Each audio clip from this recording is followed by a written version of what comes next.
Nabung di bank tapi returnnya sampai 6,75%. Udah kayak investasi aja. Nggak heran deposito BPR jadi salah satu produk keuangan yang menarik. Tapi ternyata ada BPR yang justru merugikan nasabah sampai 230 miliar. Dan ini sisi gelap bank perekonomian rakyat.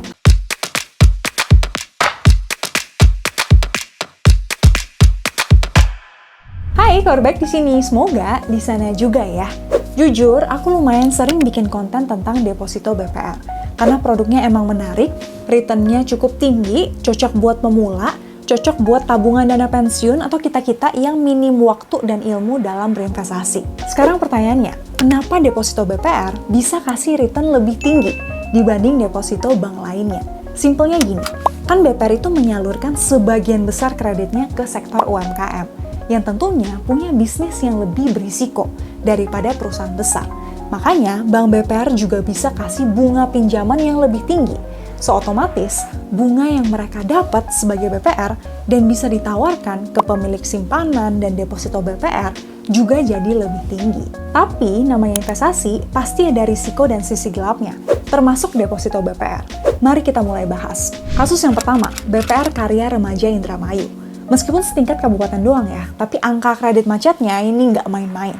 Awalnya cuma 29 M di 2021, terus melonjak tajam jadi 141 M di 2022, dan data terakhir melampaui 230 M.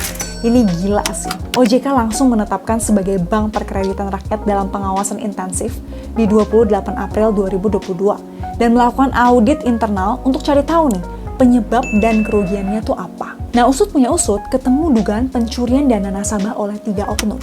Mantan Direktur Utama berinisial S, mantan Direktur Operasional berinisial MAA yang udah nggak menjabat, dan mantan staf bagian kredit berinisial VA. Mereka ini bersekongkol, bikin skenario akal-akalan, memanipulasi agunan dan pemohon kredit. Dan ini tuh berlangsung dari 2017, makanya angkanya bisa sefantastis itu. Dan disebut-sebut sebagai yang terbesar di Indonesia. OJK akhirnya cabut izin usaha BPR KRI di 12 September 2023. Karena kredit macet ini berdampak ke nasabah yang nggak bisa ngambil uangnya. Untungnya, LPS tuh langsung verifikasi data simpanan nasabah untuk pembayaran klaim penjaminan simpanan dan memproses likuidasi bank. Tercatat ada lebih dari 25.000 nasabah dengan total simpanan 285 M. Dan LPS udah mencairkan 248 M simpanan nasabah yang dinyatakan layak dibayar. Kasus yang kedua, BPR Indotama UKM Sulawesi.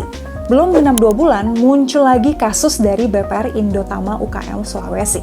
Tapi uniknya, kali ini alasannya karena pemiliknya tuh udah nggak mau jalanin bisnis bank ini lagi. Udah nggak punya komitmen lah ya istilahnya. Awalnya BPR ini tuh dibentuk oleh Zulkarnain Arif, yang saat itu masih menjabat Ketua Kadin Sulawesi Selatan. Nah, tujuannya mendirikan BPR ini untuk membantu permodalan 1.500 pelaku UMKM dan mendorong pertumbuhan ekonomi di Sulawesi Selatan. Tahun pertama diluncurkan modal 1 M dengan opsi penambahan 3 M. Tapi sejak 2012, BPR ini tuh udah nggak beroperasi lagi. Akhirnya, izin usahanya dicabut OJK pada 15 November 2023 dengan aset sebesar 871 juta. LPS langsung ambil alih hak dan wewenang pemegang saham dan membentuk tim likuidasi supaya pembayaran ke nasabah penyimpan bisa segera dilakukan. Kasus yang ketiga, BPR Multi Arta Mas Sejahtera Bekasi. Kalau ngelihat uang banyak, mungkin sebagian orang tuh bakal kalap dan lupa diri kali ya. Kayak kasus BPR Multi Arta Mas Sejahtera Bekasi ini, yang komisarisnya tuh mindahin dana BPR, which is uang nasabah ya, ke rekening pribadinya, senilai 6,3 M. Modusnya gini, dia bikin catatan palsu di pembukuan, dokumen dan laporan kegiatan usaha, sampai laporan transaksi dan rekening bank. Kadang dia juga sengaja nggak ngelakuin pencatatan sama sekali untuk transaksi perusahaan. Di 2013, komisaris BPR ini emang udah punya niat jahat dengan buka rekening pribadi di BCA. Nah, dia memerintahkan direktur operasionalnya untuk pindahin keuangan dari BPR ke rekening pribadi supaya bunganya lebih besar. Berangsur-angsur, dana senilai 5 miliar tunai dan giro senilai 480 juta itu masuk ke rekening pribadinya. Ada juga pelunasan kredit senilai 500 juta itu masuk ke rekening pribadinya. Terus dia juga jual 2 unit mobil CR-V dan Innova yang merupakan mobil inventaris perusahaan senilai 300 juta. Jadi totalnya sekitar 6,3 miliar. aset yang diselewengkan itu katanya dipakai untuk kepentingan pribadi, buat bisnis leasing alat berat, dan juga masuk ke usaha kontraktor properti. Niat awalnya katanya cuma minjam dana perusahaan, tapi ujung-ujungnya dia nggak bisa balikin dan malah bikin kredit macet. Akhirnya di 21 Desember 2016, OJK cabut izin usaha BPR MAMS ini dan LPS juga langsung menjalankan fungsi penjaminan dan melakukan proses likuidasi. Menurut data LPS, sudah 3,3 miliar dana pinjaman yang diklaim. Kasus yang keempat, BPR Bagong Intimarga.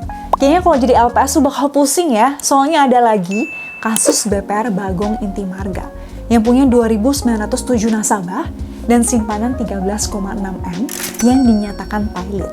Sebanyak 13,1 M simpanan udah diganti oleh LPS sejak OJK cabut izin usaha dari BPR ini di 2 Februari 2023. Sebelumnya, OJK udah netapin BPR Bagong ini sebagai BPR dalam pengawasan khusus sejak 29 Agustus 2022 karena arus keuangannya tuh udah nggak sehat dan warning untuk pemegang saham atau pengurus untuk melakukan upaya penyehatan. Tapi sampai batas waktu yang ditentukan, nggak juga terrealisasi.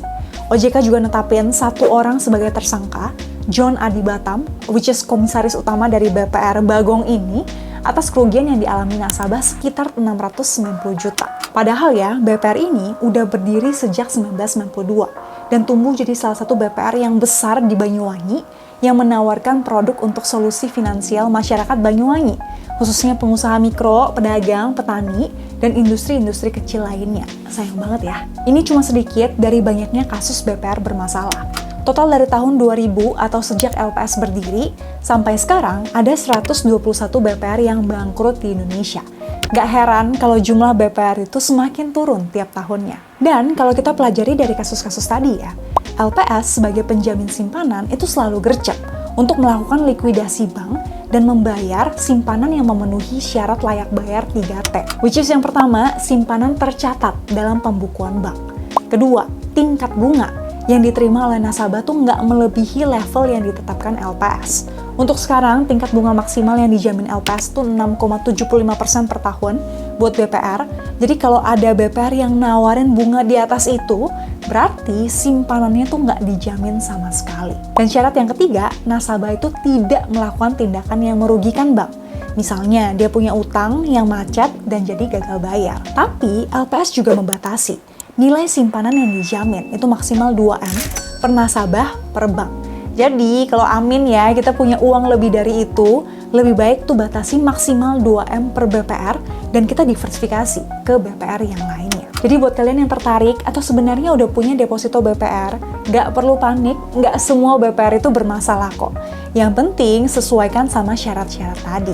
Kita juga bisa optimalkan platform kayak deposito BPR by Komunal, karena lebih aman, semua mitra BPR-nya tuh udah berizin OJK, dan semua depositonya tuh udah dijamin LPS. Karena bunganya udah sesuai ketentuan 6,75% per tahun.